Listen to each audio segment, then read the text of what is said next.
قالوا يا صالح قد كنت فينا مرجوا قبل هذا أتنهانا أن نعبد ما يعبد آباؤنا وإننا لفي شك مما تدعونا إليه مريب. قال يا قوم أرأيتم إن كنت على بينة من ربي وآتاني منه رحمة فمن ينصرني من الله إن عصيته فما تزيدونني غير تخسير. ويا قوم هذه ناقة الله لكم آية فذروها تأكل في أرض الله ولا تمسوها بسوء فيأخذكم عذاب قريب. فعقروها فقال تمتعوا في داركم 3 أيام ذلك وعد غير مكذوب. فلما جاء أمرنا نجينا صالحا والذين آمنوا معه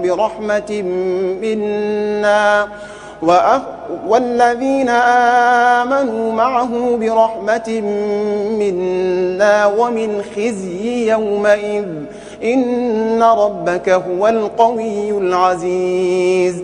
وأخذ الذين ظلموا الصيحة فأصبحوا في ديارهم جاثمين كأن لم يغنوا فيها ألا إن ثمودا كفروا ربهم ألا بعدا لثمود.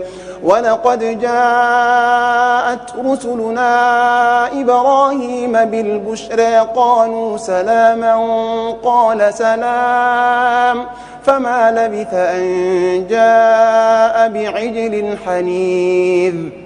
فلما رأى أيديهم لا تصل إليه نكرهم وأوجس منهم خيفة قالوا لا تخف إنا أرسلنا إلى قوم لوط وامرأته قائمة فضحكت فبشرناها بإسحاق ومن وراء إسحاق يعقوب.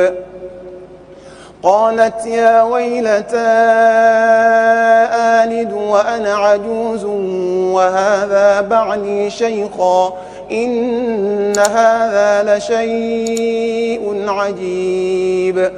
قالوا أتعجبين من أمر الله رحمة الله وبركاته عليكم أهل البيت إنه حميد مجيد.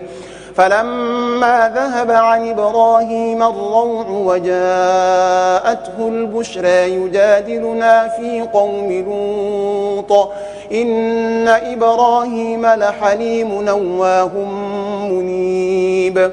يا إبراهيم أعرض عن هذا إنه قد جاء أمر ربك وإنهم آتيهم عذاب غير مردود. ولما جاءت رسلنا لوطا سيء بهم وضاق بهم ذرعا وقال هذا يوم عصيب. وجاءه قومه يهرعون إليه ومن قبل كانوا يعملون السيئات. قال يا قوم هؤلاء بناتي هن أطهر لكم فاتقوا الله ولا تخزون في ضيفي أليس منكم رجل رشيد. قالوا لقد علمت ما لنا في بناتك من حق وإنك لتعلم ما نريد.